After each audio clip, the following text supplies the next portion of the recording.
Shalom orang-orang muda dan orang-orang yang bergaya muda. Bersyukur kepada Tuhan dalam kesempatan ini GSKI Gajah Mada menyelenggarakan ibadah gaya muda.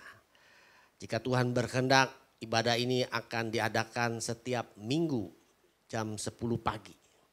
Dalam kesempatan ini orang-orang muda yang saya kasihi, ibadah umum bergaya muda ini dengan nama Soul itu berfokus tepat terhadap Anda, orang-orang muda dan orang-orang yang bergaya muda dengan kesibukan yang padat tetapi masih memiliki hati untuk mengasihi Tuhan. Ibadah inilah milikmu. Untuk itu gunakanlah kesempatan yang ada bagi Anda orang-orang muda untuk mengikuti kegiatan ini. Saya yakin ibadah ini memberkati Anda sekalian dalam pekerjaan, usaha, apapun yang Anda lakukan. Pasti diberkati Tuhan. Nikmatilah pujian-pujian dengan gaya muda.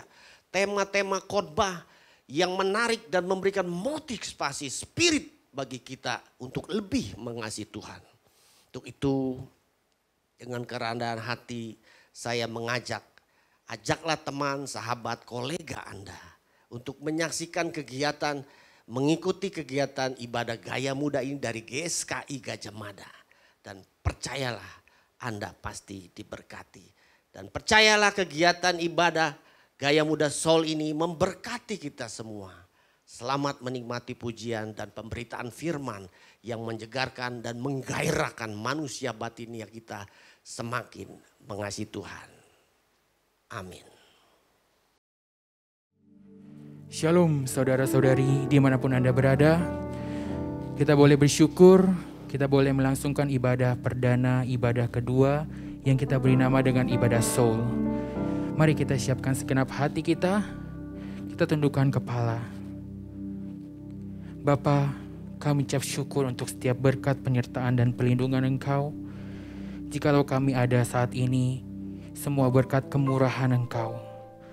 Kami serahkan ibadah kami ini Tuhan ke dalam tangan-Mu. Engkau beracara di dalamnya. Sebab kami telah memberi satu keputusan Tuhan. Kami akan tinggalkan keindahan dunia. Dan fokus kami hanya Engkau cukup bagi kami Tuhan.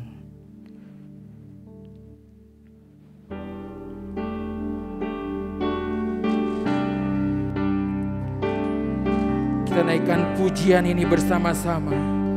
Christ is enough.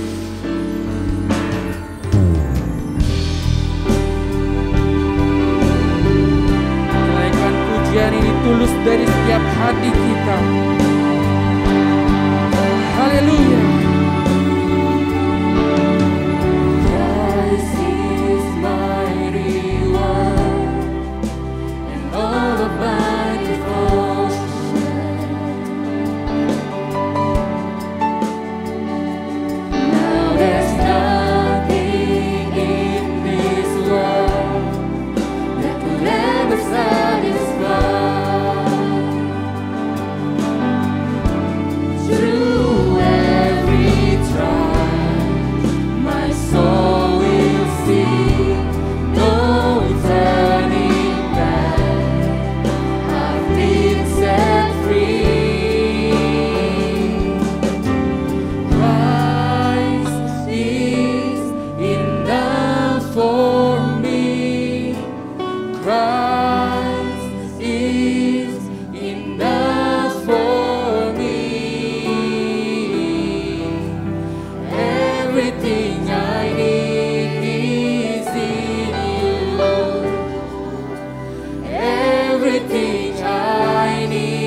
through every storm.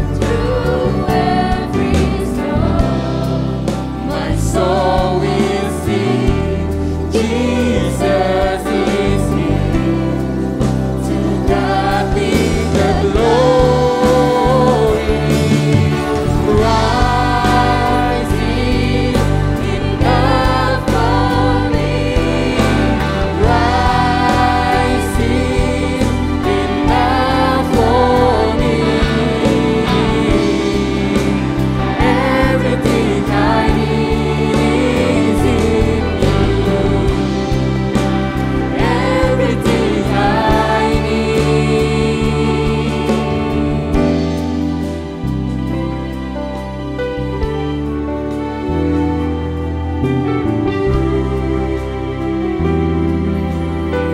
Let's sing. I have decided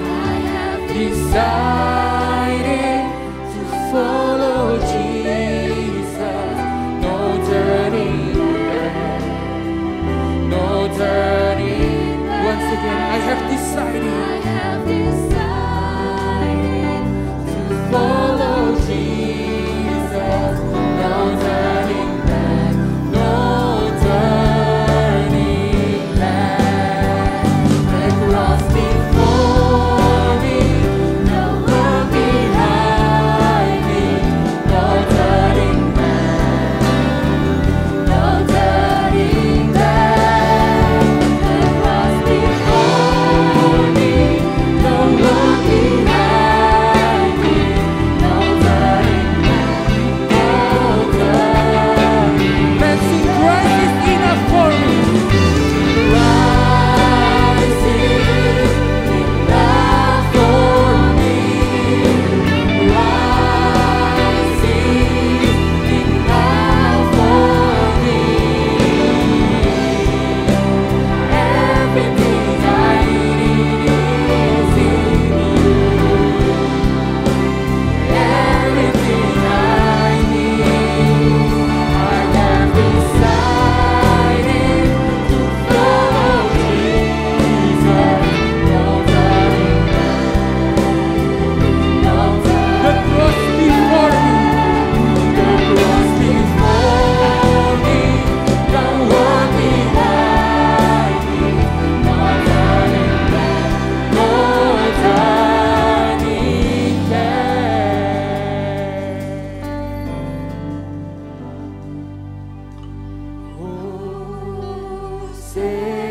Hosanna in the highest. Let our King be lifted up. Hosanna.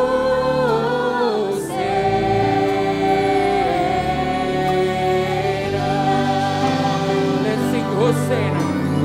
Hosanna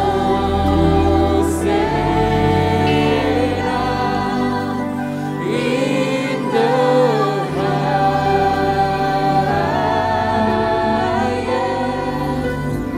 Let our King be lifted up.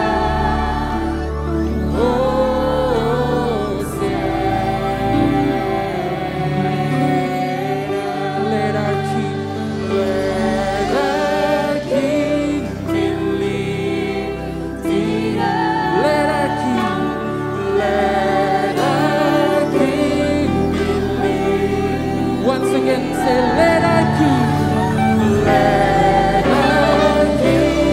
be lifted up.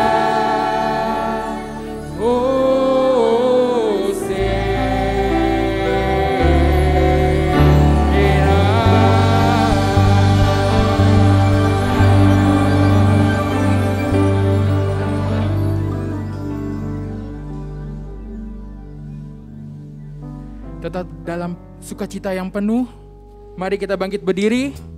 Kita naikkan sungguh nyata kasih-Mu Tuhan.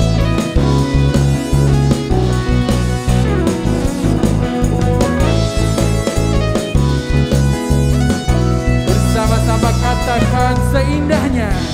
Seindahnya pelangi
sepanjang hidupku, segenap hatiku adalah untukmu.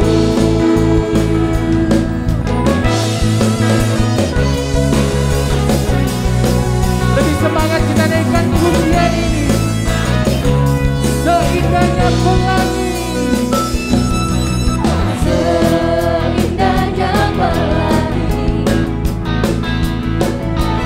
seterangnya mentari, hanya Kau yang terindah, hanya Kau yang termegah. Walau badai menghadang dan bumi pun bergoncang, namun ku kan setia. namun Kau kan setia menjagaku selamanya. Nyata kasih-Mu di sepanjang hidupku, dengan darah-Mu Kau tebus dosaku. Nyata kasih-Mu di sepanjang hidupku, segenap hatiku adalah untukmu. Semua tetap bertepuk tangan.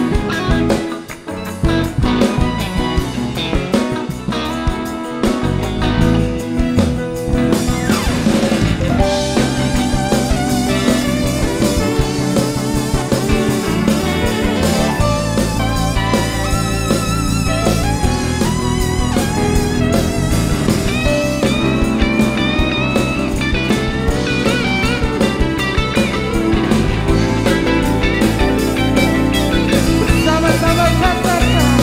Sungguh nyata kasih-Mu di sepanjang hidupku, dengan darah-Mu Kau tebus dosaku. Sungguh nyata kasih-Mu di sepanjang hidupku, segenap hatiku hanyalah untuk Sekali lagi katakan sungguh nyata. nyata kasih-Mu di sepanjang hidupku, dengan darah-Mu Kau tebus dosaku. Sungguh nyata kasih-Mu di sepanjang hidupku, segenap hatiku hanyalah untukmu. Segenap hatiku, Hatiku hanyalah untukmu. segenap hatiku. Segenap hatiku hanyalah untukmu.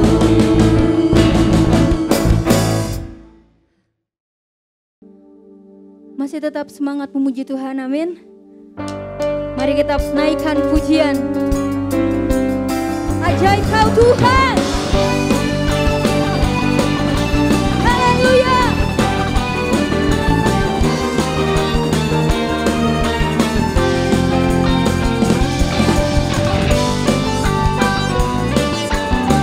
Tak terbayang kebesaran-Mu.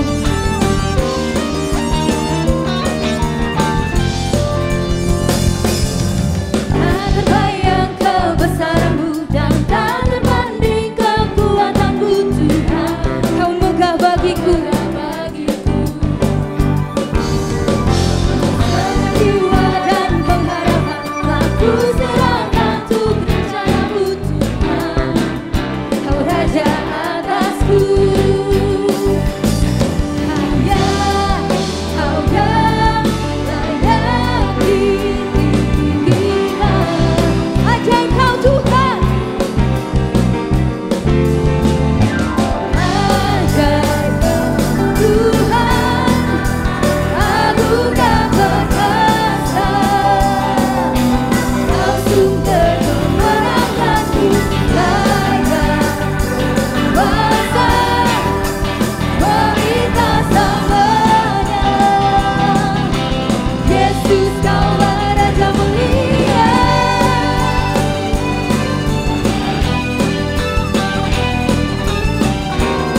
saudara-saudari dipersilakan untuk duduk kembali. Mari kita mau siapkan hati kita untuk menerima kebenaran firman Tuhan. Kami mau mengiring-Mu Tuhan di sepanjang umur hidup kami. Jadikan kami bejana-Mu Bapa. Kami siap untuk Engkau bentuk Tuhan. Mari kita mau naikkan lagu ini bersama.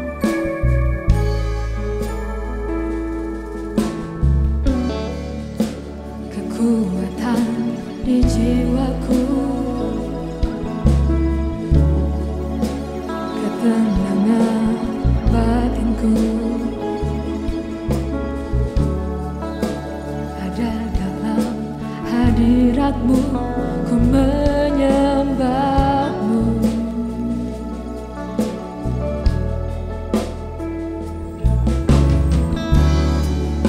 Bersungguhku di kaki-Mu, merasakan hadirat-Mu. Takkan ku melepaskan-Mu, Kau cahaya bagiku. Mengiring-Mu seumur hidupku, masuk dalam rencana-Mu Bapa.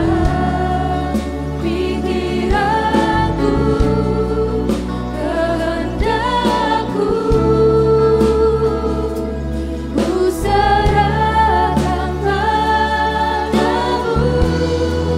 Harapanku hanya di dalam-Mu, bukan takut bersama-Mu Tuhan.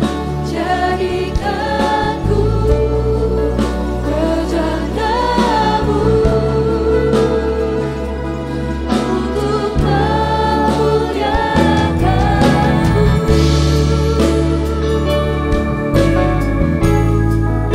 Tersungkurku di kaki-Mu Bapa. Mari kita katakan lebih sungguh lagi. Tersungkurku di kaki-Mu,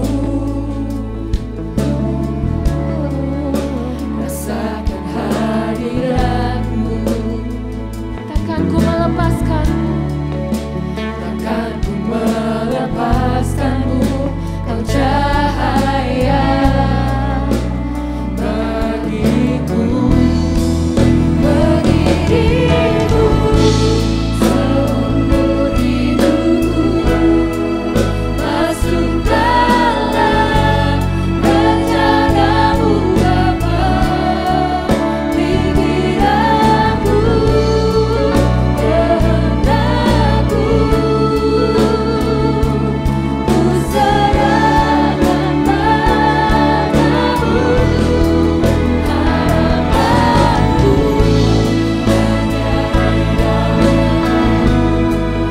bukan takut bersama-Mu Tuhan.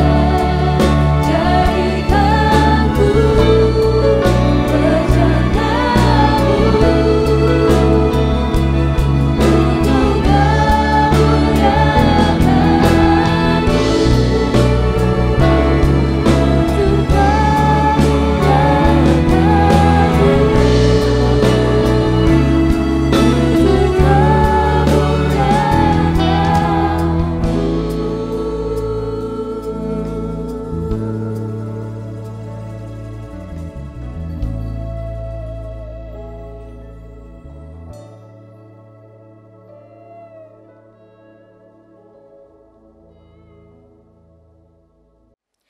Saudara-saudara, mari kita berdoa. Bapak, terima kasih untuk kesempatan pada kali ini. Kami masih diberi kesempatan untuk mendengarkan kebenaran firman-Mu. Apa yang kami dengar bukan menjadi konsumsi pikiran kami, tapi sungguh menjadi peringatan, membenahi kami untuk kami semakin baik, semakin benar, semakin sempurna di hadapan Bapa di surga. Terima kasih Bapak. Kami sambut kebenaran firman-Mu di dalam nama Tuhan Yesus Kristus. Amin. Silahkan duduk saudara-saudara semua. Shalom, apa kabar? Kita punya tema pada siang ini sesuatu yang sangat menarik. Yang saya beri judul Lost in Eden. Terhilang di Eden. Nah, ini adalah sebuah perikop yang saya ambil ketika Adam Hawa telah memakan buah yang Tuhan larang untuk mereka makan. Mari kita baca Kejadian 3 ayat 7. Kejadian 3 ayat 7. Maka terbukalah mata mereka berdua dan mereka tahu bahwa mereka telanjang. Lalu mereka menyemat daun pohon ara dan membuat cawat. Ketika mereka mendengar bunyi langkah Tuhan Allah dan berjalan-jalan dalam taman itu pada waktu hari sejuk. Bersembunyilah manusia dan istrinya itu terhadap Tuhan Allah di antara pohon-pepohonan dalam taman. Tetapi Tuhan Allah memanggil manusia itu dan berfirman kepadanya, "Di manakah engkau?" Ia menjawab, "Ketika aku mendengar bahwa engkau ada dalam taman ini, aku menjadi takut karena aku telanjang. Sebab itu aku bersembunyi." Ini seperti permainan anak-anak petak umpet ya. Waktu ada teman saya datang, dia bawa 2 orang anaknya, kakak adik, mereka main petak umpet di rumah saya. Ketika si adik giliran bersembunyi, si kakak mencari, lalu dia panggil nama adiknya. Dan adiknya karena masih polos dia menjawab, "Aku di sini Kak," gitu. Jadi batal malah mainnya. Mestinya kan sembunyi sampai diketemukan. Nah, kalau Bapak, Ibu, saudara-saudara semua perhatikan, ini adalah pertanyaan pertama yang Alkitab catat dalam Alkitab yang Tuhan sampaikan kepada manusia. Di manakah engkau? Pertanyaan pertama yang Tuhan sampaikan kepada manusia bukan, "Adam, Hawa, apa kabar? Udaranya sejuk. Ayo kita ngopi bersama. Apa kamu kedinginan? Perlu saya kasih selimut?" Enggak gitu. Tuhan tanya, "Di manakah engkau?" Pasti ini pertanyaan yang sangat amat penting. Sehingga dicatat. Kalau Tuhan bertanya, apa Tuhan gak tahu? Kita tahu Tuhan itu maha tahu. Mengapa Tuhan bertanya? Bukankah berarti Tuhan kehilangan mereka sampai gak bisa nemuin? Seperti tadi yang main petak umpet, dia tanya, "Adek di mana kamu? Kakak gak bisa temuin." Terus adiknya menjawab, "Aku di sini Kak." Apakah Tuhan seperti itu? Saat itu baru ada 2 orang di bumi ini. Belum ada jutaan miliaran seperti sekarang. Masa hilang? Masa Tuhan gak bisa nyari? Bagaimana kalau Tuhan cari kita hari ini di antara miliaran orang di muka bumi ini? Tentu bukan itu. Tuhan bertanya. Bukan karena Tuhan juga mau cari informasi. Sebab Tuhan kita adalah Tuhan yang maha tahu, bukan? Nah, alasan dia bertanya adalah untuk menyadarkan manusia akan keberadaan mereka. Dalam hal ini kepada Adam dan Hawa. Tuhan bertanya kepada Adam dan Hawa, "Di manakah engkau?" dengan tujuan untuk menyadarkan mereka, kamu sedang tersesat. Kamu tersesat walaupun kamu masih ada di Eden, masih ada di Firdaus. Nah, pasti kita pernah melakukan hal ini. Kita bertanya bukan karena kita nggak tahu, bukan karena kita mau cari informasi, tapi kita mau menyadarkan kepada orang yang kita tanya. Ketika saya pergi dengan anak-anak, mau pergi ke satu tempat, saya ingatkan kepada anak saya, "Mana masker kamu?" "Oh iya." Nah, saya mau menyadarkan mereka bahwa, "Hei, jangan gak pakai masker, nanti kita ditilang, kita didenda, dan juga untuk kesehatan kita harus selalu pakai masker, bahkan double masker." Lalu saya lanjutkan, "Tuh maskernya ada di laci, masker baru selalu saya taruh di laci itu," gitu. Mereka tahu. Bukan saya nggak tahu ada di mana, bukan saya nggak tahu mereka juga tahu apa enggak ya mereka, tapi saya cuma mau menyadarkan mereka bahwa, "Hei, masker kamu belum dipasang loh. mau mengingatkan mereka. Nah, kita bertanya bukan karena kita tidak tahu, karena kita melihat atau saya melihat mereka keluar tanpa masker. Tuhan tahu persis saat itu di mana mereka berada. Dalam kemahatauannya, gak mungkin Tuhan gak tahu di mana Adam dan Hawa. Mereka sedang bersembunyi di antara pohon-pohonan. Jadi pertanyaan Tuhan bukan pertanyaan soal lokasi, tapi lebih kepada yang sifatnya spiritual. Sebab manusia adalah spiritual being. Kita adalah makhluk rohani. Dan dosa sudah masuk ke dalam kehidupan Adam Hawa saat itu. Mereka melanggar perintah Tuhan. Saudara-saudara harus ingat. Yang pertama kali dosa lakukan bukan memutuskan hubungan secara jasmani. Melainkan dia memutuskan atau mengganggu hubungan secara spiritual, secara rohani. Nah, sebab kalau kita lihat manusia itu, Adam dan Hawa itu masih ada di Taman Eden. Dan taman itu Tuhan sendiri yang buat untuk mereka. Mereka dalam secara fisik mereka belum pergi dari Taman Eden. Mereka masih ada di situ. Tetapi mereka menjadi sangat ketakutan. Kenapa? Karena mereka sudah melanggar perintah Tuhan. Mereka sudah berdosa. Mereka takut. Ini yang iblis mau. Ini yang kuasa jahat mau. Dia tidak membiarkan atau melarang kita untuk pergi aktif ke gereja. Tetapi dia ganggu hubungan spiritual kita. Dia ganggu urusan keintiman kita dengan Bapa. Dia gak akan larang Bapak Ibu untuk beribadah. Beberapa sudah ada yang mulai offline. Atau kita online, kita lihat sana sini beberapa kali kita bisa ikuti dalam sehari. Gak apa-apa. Tapi yang penting iblis mau kita tidak punya hubungan yang intim dengan Bapa di surga. Itu yang dia mau buat. Secara fisik mereka tidak jauh dari Tuhan. Mereka ada di sekitar situ tetapi hubungan mereka jadi berubah. Mereka sekarang jadi ketakutan.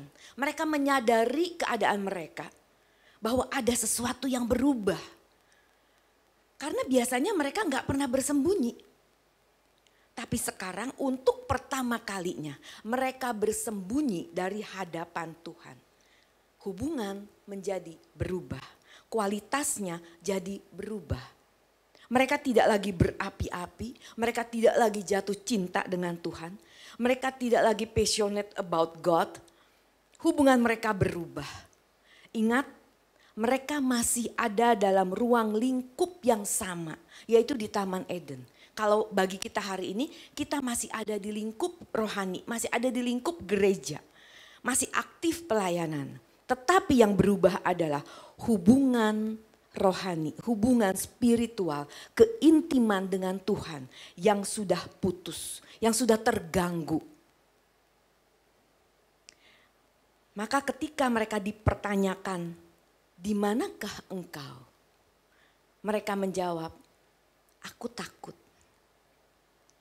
Pertanyaan yang sama yang Tuhan pertanyakan kepada mereka. Hari ini Tuhan pertanyakan kepada kita semua. Di manakah saudara hari ini? Tuhan mau berusaha membawa kita kembali dan mempersatukan kita dengan dirinya.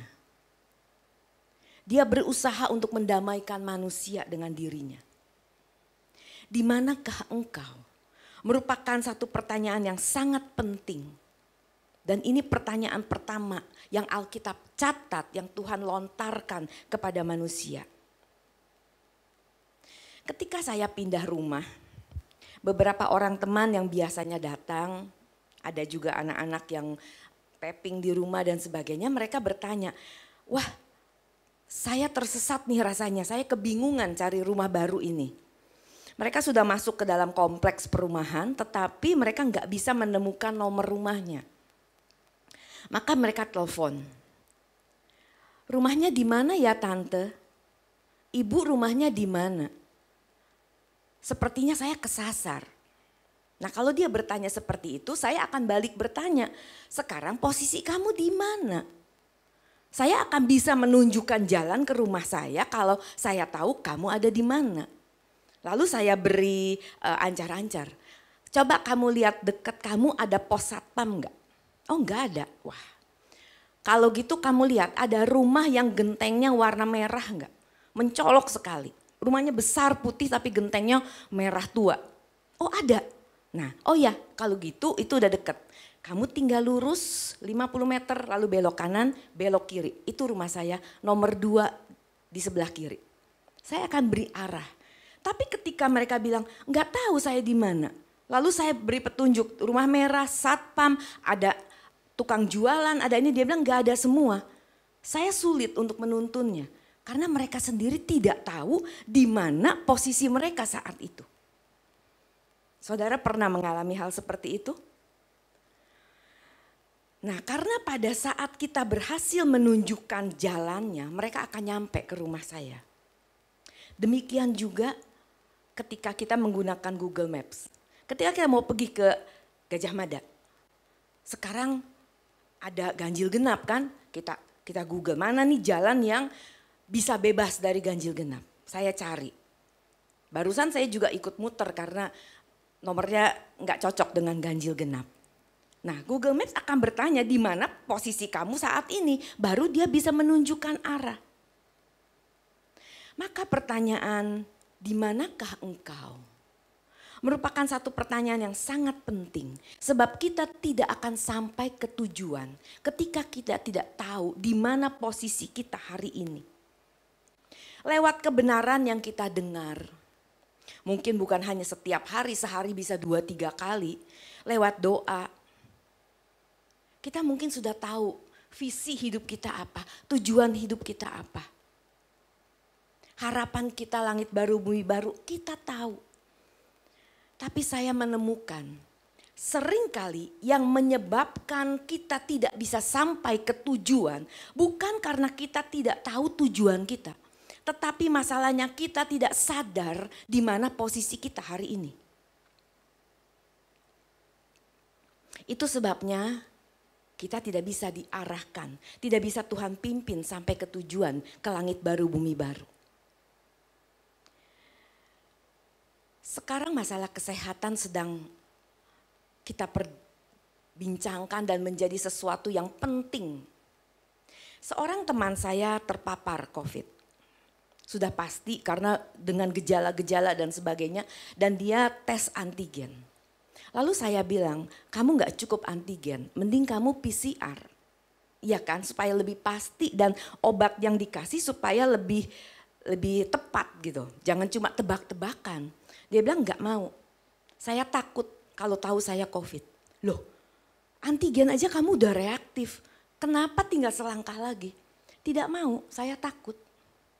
Dia tidak mau mengakui keberadaannya, dia tidak mau melihat realita, oh saya terpapar. Bukan sesuatu yang salah atau sesuatu yang jadi memalukan.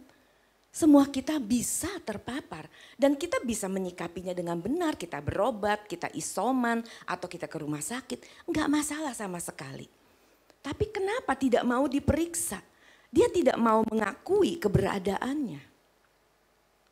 Seorang teman lagi ketika saya tanya, apa kabar gitu. Baik, puji Tuhan saya sehat. Tahu dari mana kamu sehat saya tanya. Dia bilang saya gak kena COVID. Loh, apakah dengan tidak kena COVID berarti kamu pasti sehat? Gimana dengan kondisi darah kamu, jantung kamu, ginjal kamu? Sudahkah kamu periksa ke lab? Dia bilang gak perlu. Kenapa? Saya gak suka yang gitu-gitu. Pokoknya saya gak COVID artinya saya sehat. Apakah seperti itu artinya kesehatan?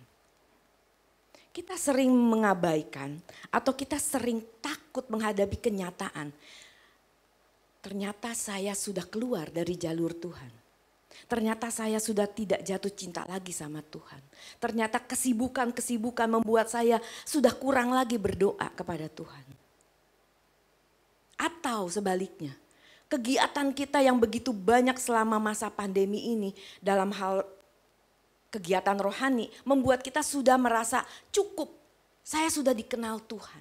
Kita tidak mempertanyakan lagi sebenarnya Tuhan kenal saya enggak ya. Jangan-jangan saya cuma aktif dalam kegiatan rohani. Saudara-saudara mesti ingat bagaimana waktu di Matius 7 ayat 21 sampai 23 Tuhan katakan, aku gak kenal kamu. Tuhan ngomong bukan kepada orang yang tidak melakukan kegiatan-kegiatan rohani loh. Dia sudah mengusir setan demi nama Tuhan. Dia menyembuhkan orang. Mungkin di antara kita belum ada yang berdoa untuk mengusir setan. Belum ada yang berdoa menyembuhkan orang buta melihat. Orang lumpuh berjalan, belum ada. Tapi orang ini sudah lakukan ini dan Tuhan tetap bilang, aku tidak kenal kamu. Kenapa dia sampai tidak bisa dikenal? Karena dia tidak melakukan kehendak Bapa. Karena dia dalam kehidupan sehari-harinya tidak memeriksa. Apakah saya sudah hidup berkenan? Apakah saya dalam keadaan yang benar? Apakah saya dikenal oleh Tuhan? Apakah saya tetap di jalurnya? Sekalipun kita sudah melakukan, bahkan rajin, bahkan aktif melakukan semua kegiatan agama. Well, yang diharapkan dari pertanyaan, di manakah engkau? Adalah sebuah kesadaran, sebuah kejujuran, sebuah pengakuan. Di mana kita berani menerima kenyataan akan kondisi hari ini. Kondisi kita hari ini. Ini yang sangat penting untuk kita dapatkan apa yang kita mau. Apa tujuan hidup kita? Kita udah diajar suara kebenaran sekian lama. Tujuan kita sama, kita mau sampai ke rumah Bapa di surga. Tetapi apakah jalan kita sudah menuju di sana? Apakah kita sudah pada jalur yang benar? Apakah kita sudah dalam kondisi yang terbaik? Di situ kita harus mengaku dengan jujur. Di manakah saya hari ini di hadapan Tuhan? Jangan-jangan kita seperti Adam Hawa yang ada di Taman Eden tapi tidak punya hubungan dengan Tuhan. Hubungannya rusak, hubungannya terganggu, hubungannya terputus karena dosa. Saya menemukan banyak orang Kristen yang tidak berani mengaku keadaan yang sesungguhnya. Karena mereka takut distempel atau takut dicap bahwa mereka tidak beriman. Sehingga pada saat mereka sakit mereka bilang enggak saya enggak sakit. Seperti tadi teman saya. Enggak saya enggak COVID. Kamu jangan ngomong saya COVID dong. Dalam nama Tuhan Yesus saya enggak COVID. Loh akui saja kamu COVID enggak ada masalah. Saya kirim obat saya punya vitamin nih saya kirim nih. Enggak usah. Saya bisa. Saya yakin saya enggak COVID. Kita menolak kenyataan, kita tidak mau menerima keadaan kita yang sebenarnya. Padahal menerima kenyataan itu sangat penting. Mengakui keberadaan kita itu sangat penting. Supaya apa? Supaya kita bisa diubahkan, supaya kita bisa dibentuk, supaya kita bisa dibaharui. Dan kalau kita salah, kita bisa dibenarkan. Jalurnya salah, kita bisa pindah. Tahukah saudara bahwa Tuhan sangat ingin kita menyadari di mana keberadaan kita hari ini. Bukan tandanya kita menyerah ketika kita mengakui Tuhan saya salah. Tuhan saya sudah keluar dari jalur yang Tuhan tetapkan. Tuhan saya masih ada di balik gedung gereja ini. Tetapi rupanya hubungan saya jujur katakan sudah dingin. Jam-jam doa saya sudah kacau. Sekalipun saya berdoa, saya enggak rasakan lagi kehadiran Engkau. Akui itu. Dan bersiaplah Tuhan pasti akan menolong kita. Tapi Tuhan enggak bisa nolong orang yang enggak mau ditolong. Setuju? Tuhan enggak akan bisa tolong kita kalau orang itu tidak mau ditolong. Maka pada saat kita berani mengakui keberadaan kita akan dituntun menuju tempat yang semestinya kita berada. Pada kesempatan yang lalu saya pernah ceritakan, saya kehilangan anjing kesayangan saya. Belum lama anjing yang kedua juga meninggal. Tapi ini karena memang sudah tua sekali, udah 14 tahun. Berturut-turut kehilangan 2 ekor anjing kesayangan cukup membuat saya jadi sedih. Saya mengakui itu kepada Tuhan. Saya akui bahwa Tuhan, saya sedih, saya kehilangan mereka, saya kangen mereka. Saya tidak malu mengakui cengengnya saya, gimana Saya kadang membayangkan, aduh seandainya dia masih ada saat ini. Ada rasa ingin ketemu lagi. Sementara di depan teman-teman yang lain kalau mereka bertanya, aduh Bu sorry ya dengar anjingnya meninggal. It's okay, it's okay. Kita ngomong it's okay, kita mau kelihatan tegar, mau kelihatan hebat. Tapi ketika saya sadar, saya nggak sekuat itu. Saya sedih. Justru di situ Tuhan berikan kekuatan.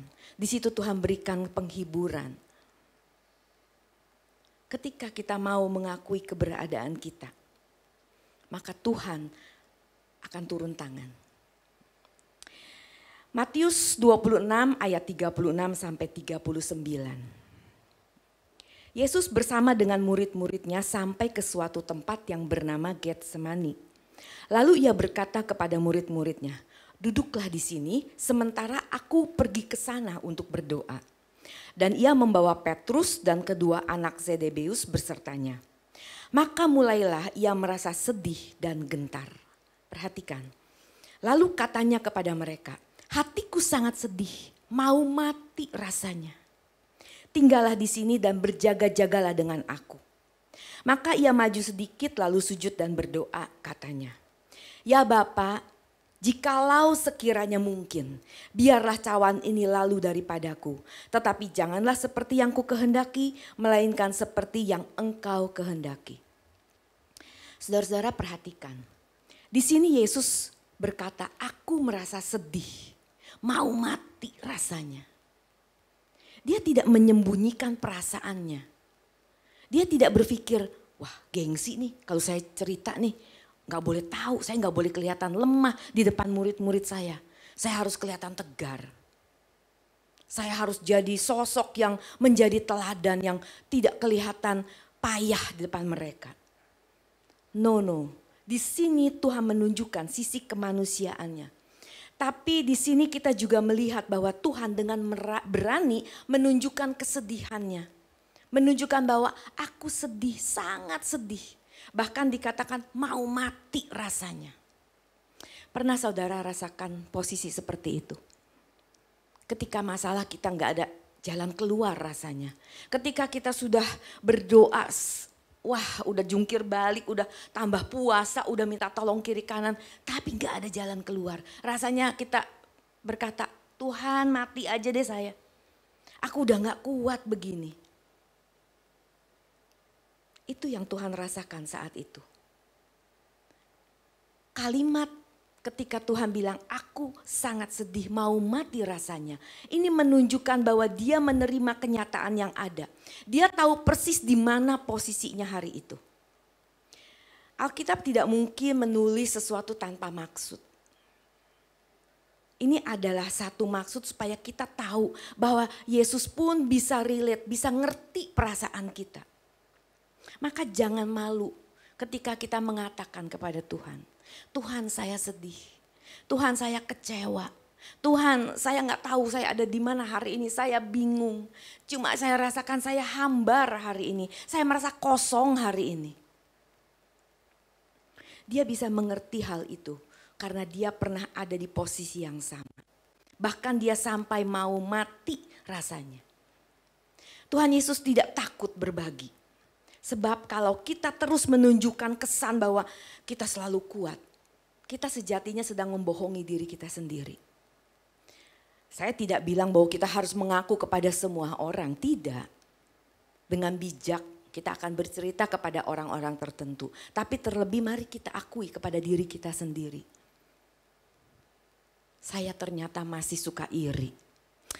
Saya ternyata masih sombong. Saya ternyata masih suka bohong. Apa yang keluar dari saudara akan menyebabkan saudara merasa jauh lebih baik. Ketika kita berani berbagi, kita akan merasa jauh lebih baik. Saya menerima beberapa konseli, khususnya ibu-ibu, yang men-sharingkan bagaimana hubungan dia dengan pasangannya, bagaimana dengan anak-anak. Kadang saya belum jawab apa-apa, tapi dia sudah merasa, aduh terima kasih ya ibu mau dengerin. Saya bahkan belum menjawab, belum memberi tanggapan. Dia sudah merasa lega karena dia mencurahkan apa yang jadi unek-uneknya selama ini. Tapi tentu sekali lagi saudara-saudara, kita harus dengan hikmat memberi tahu atau bercerita kepada orang yang tepat pada waktu yang tepat juga. Nah, memang betul kita perlu kemukakan semua apa yang menjadi beban kita kepada siapa yang bertanya. Apa kabar? Apa kita sekarang bisa jawab luar biasa? Atau kita bisa jawab, saya bisa lalui bersama dengan Tuhan. Dalam hidup ini ada orang yang betul-betul perhatian dengan kita. Mereka mau menolong kita. Mereka adalah orang-orang yang Tuhan kirim yang ada di sekitar kita untuk mendukung kita, untuk menolong kita. Jangan abaikan kehadiran mereka. Demikian juga sebaliknya, kita juga dihadirkan di antara mereka untuk menjadi penolong buat mereka. Kita sesama anak Tuhan, mari saling berbagi beban, saling tolong menolong, saling menyadarkan. Kita baca kembali Lukas 15 ayat 14 sampai 17. Ini kisah tentang anak yang terhilang.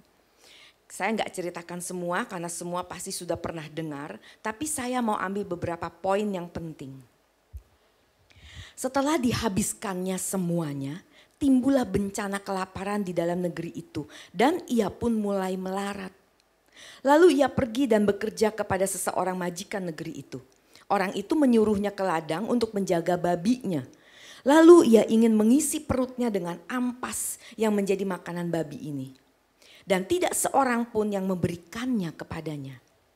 Ayat 17 perhatikan. Lalu ia menyadari keadaannya. Dia sadar di mana dia berada saat itu. Katanya, betapa banyaknya orang upahan Bapakku yang berlimpah-limpah makanannya. Tetapi aku di sini mati kelaparan. Dia sadar dan itu membuat dia tahu di mana posisinya saat itu dan dia tahu kemana dia akan pergi.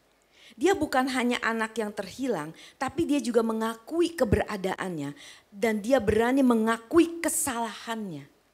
Ayat 21 katakan ini, kata anak itu kepada bapaknya, Bapak, aku telah berdosa terhadap surga dan terhadap Bapak.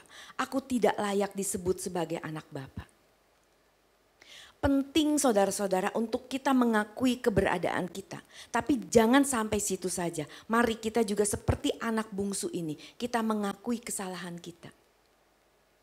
Kita minta ampun. Dan di situ kita berjanji untuk tidak mengulanginya lagi. Maka kita dapati anak bungsu ini pada akhirnya disambut oleh ayahnya. Bahkan diadakan pesta dalam menyambut dia. Di manakah engkau hari ini? Apakah kita masih ada di Taman Eden? Tetapi seperti Adam Hawa yang tidak memiliki hubungan. Yang tidak memiliki koneksi yang tepat dengan Tuhan. Yang tidak memiliki keintiman lagi. Itu sebabnya sulit bagi kita untuk membuat sesuatu yang gerakan atau satu perubahan ketika kita tidak mau atau tidak berani mengakui keberadaan kita yang sebenarnya. Kita tutupi segalanya dengan aktivitas yang baik, bahkan yang rohani. Dengan pemberian-pemberian, dengan segala kebaikan kita kepada orang-orang. Kita pikir mereka akan melihat kebaikan kita dan kita akan mendapat label orang baik, orang beriman, orang percaya, teladan. Contoh hidup, role model di gereja ini, oh si ibu ini, oh si bapak ini. Kita lupa Tuhan gak hanya melihat apa yang kita lakukan. Tetapi Tuhan melihat apa yang dalam hati kita. Kita bisa tutupi, kita bisa kelabuhi semua orang. Tetapi Tuhan tidak bisa kita bohongi. Dia tahu apa yang ada di dalam kita. Seperti tadi yang saya saksikan tentang perasaan kehilangan saya atas kematian anjing saya. Saya dapati satu kebenaran. Apa yang tidak bisa kita kontrol akan mengontrol kita. Apa yang tidak bisa kita kuasai akan menguasai kita. Mengaku kelemahan, mengaku kita salah bukan hal yang mudah. Diperlukan keberanian untuk mengakui kesalahan dan kelemahan kita. Tetapi kalau hari ini firman Tuhan mengingatkan kita. Pertanyaan ini mengingatkan kita semua, di manakah kita saat ini? Kiranya ini membuat kita sadar, membuat kita mau bebenah diri. Kalau hari ini kita sudah keluar dari jalurnya, kalau hari ini kita sudah tidak lagi memiliki hubungan yang intim dengan Bapa di surga, yuk kita bebenah, mumpung masih ada waktu. Pertanyaan yang sangat simpel, di manakah engkau? Tetapi Adam hari itu menjawab dengan sangat ngejelimet. Dia nggak bilang saya di sini. Dia malah menjawab, ketika aku mendengar bahwa engkau ada di taman ini, aku menjadi takut. Sebab itu aku telanjang, sebab itu aku bersembunyi. Siapakah yang memberitahukan kepadamu bahwa engkau telanjang? Apakah engkau makan dari buah pohon yang kularang engkau makan itu? Kan waktu Bapak, Ibu, Saudara semua ditanya, Bapak makan ya ini makanannya? Jawabnya apa? Iya atau enggak? Iya kan? Tapi Adam jawab apa? Perempuan yang kau tempatkan di sisiku, dialah yang memberi dari buah pohon itu kepadaku, maka aku makan. Adam menyalahkan perempuan dan sekaligus dia menyalahkan Tuhan yang menaruh Hawa di sampingnya. Perempuan yang kau tempatkan di sisiku, ini loh Tuhan gara-garanya. Tapi sumber gara-gara pertama adalah engkau. Engkau sih kasih perempuan ini. Kalau engkau tidak ciptakan perempuan ini dan taruh di sini, aku nggak makan.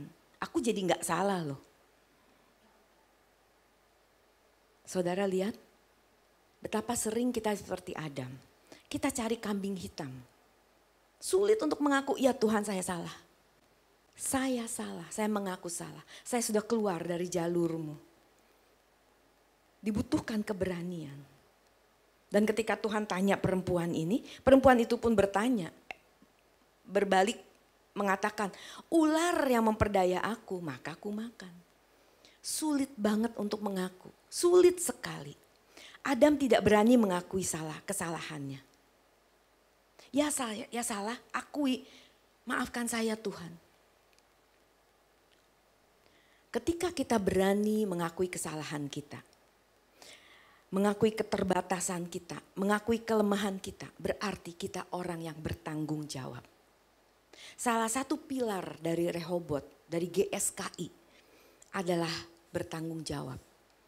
Di sini ada peran ketika kita berani mengakui kesalahan kita, keterbatasan kita, ketersesatan kita. Itu sebenarnya kita sedang bertanggung jawab atas diri kita sendiri dan terhadap orang-orang di sekitar kita. Tuhan mengajar kita untuk memiliki karakternya. Dalam hal ini kerendahan hati. Dibutuhkan kerendahan hati untuk berani mengakui I was wrong. Saya salah.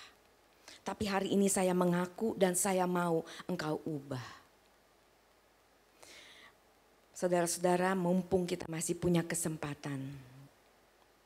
Yuk kita berubah. Tuhan ingin membawa kita kembali. Kita lihat di sini Tuhan berusaha untuk memperdamaikan kita. Untuk kita kembali dapat bersekutu dengan benar. Memiliki keintiman yang benar dengan Bapa di surga. Sehingga kita bisa menikmati damai sejahteranya. Tuhan gak janjikan hidup tanpa masalah. Tetapi Tuhan janjikan kekuatan dalam setiap kita menghadapi masalah. Yang Tuhan tanyakan hari ini, di manakah engkau? Di manakah kita saat ini? Apa kita tersesat di dalam Eden? Jangan merasa orang benar. Jangan merasa sudah benar dan cukup benar, bahkan menjadi sangat benar. Hanya karena kita beragama Kristen. Sudahkah kita memiliki hubungan, keintiman dengan Tuhan? Mungkin saat ini kita memang gak ngerti jalan-jalan Tuhan.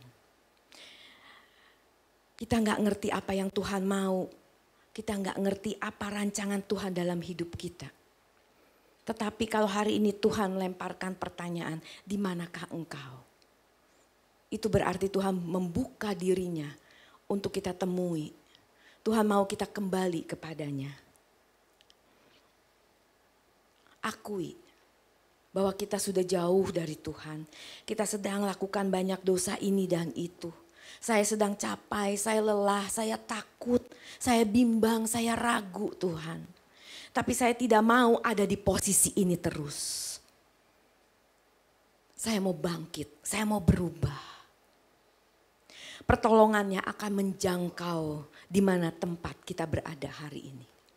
Tangan Tuhan cukup panjang untuk menjangkau dimanapun kita bersembunyi hari ini. Mari kita berdamai dengan diri kita sendiri.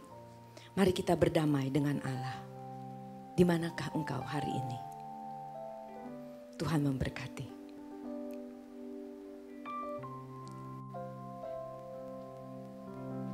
Saya undang saudara-saudara bangkit berdiri. Kiranya lagu ini menjadi doa kita. Sering aku gak mengerti jalan-jalan-Mu Tuhan. Tapi hari ini aku terbuka. Gak ada yang bisa aku sembunyikan di hadapan-Mu.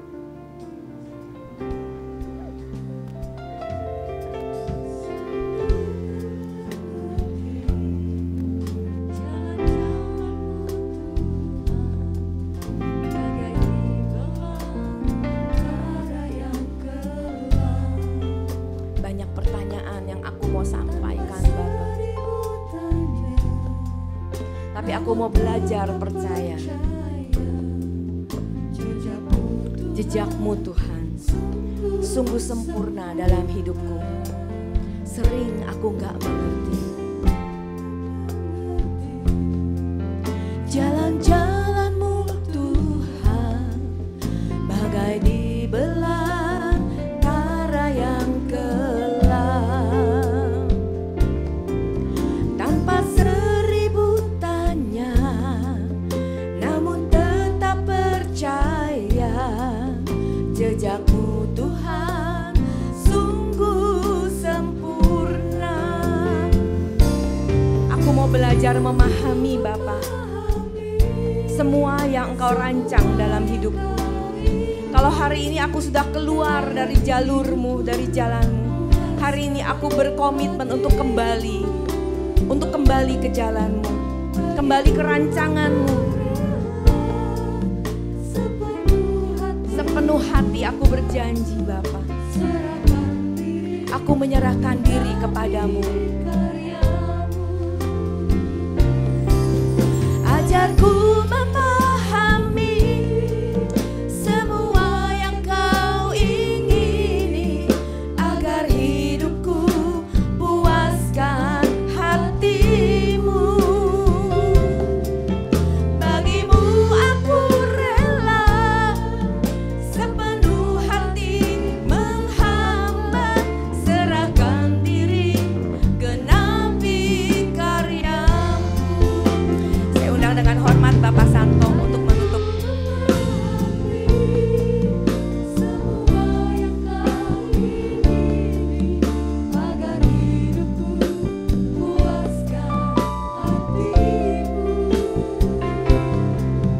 Bagimu aku rela sepenuh hati menghamba, serahkan diri, genapi karya-Mu. Rekan-rekan, orang-orang muda, kita bersyukur dengan hambanya Pastor Natas Saputra yang telah menjadi saluran berkat dalam ibadah gaya muda dari GSKI Gajah Mada. Dalam era sekarang ini, Internet of Things, kita selalu terkoneksi dengan internet yang memungkinkan kita orang-orang muda bisa hidup. Nah, bagaimana Anda sekalian terkoneksi dengan Tuhan? Pertanyakan di mana kita berada saat ini. Biar dengan ibadah gaya muda dari GSKI Gajah Mada ini bisa mengubah pola pikir kita semakin ke arah Tuhan. Inilah yang esensi, memiliki kerinduan hati yang mengasihi Tuhan apapun pekerjaan Anda sekalian. Biar nama Tuhan dimuliakan. Rekan orang-orang muda yang saya kasihi, ikutilah kegiatan seputar dari ibadah gaya muda melalui website gskigm.org. Di sana ada informasi-informasi yang memberikan kita semakin mengasihi Tuhan. Kita nyanyikan lagu ini sekali lagi untuk kita tutup ibadah ini. Sering ku tak mengerti. Sering ku tak mengerti jalan-jalan-Mu Tuhan, bagai di belantara yang gelap. Tanpa seribu tanya, namun tetap percaya, jejakku Tuhan sungguh sempurna.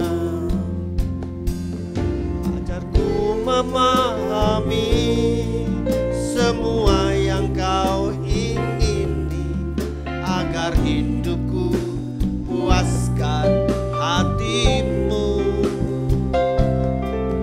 Bagimu aku rela sepenuh hati menghamba, serahkan diri genapi karya-Mu. Ajarku Tuhan, ajarku memahami semua yang Kau ingini, agar hidupku puaskan hati-Mu.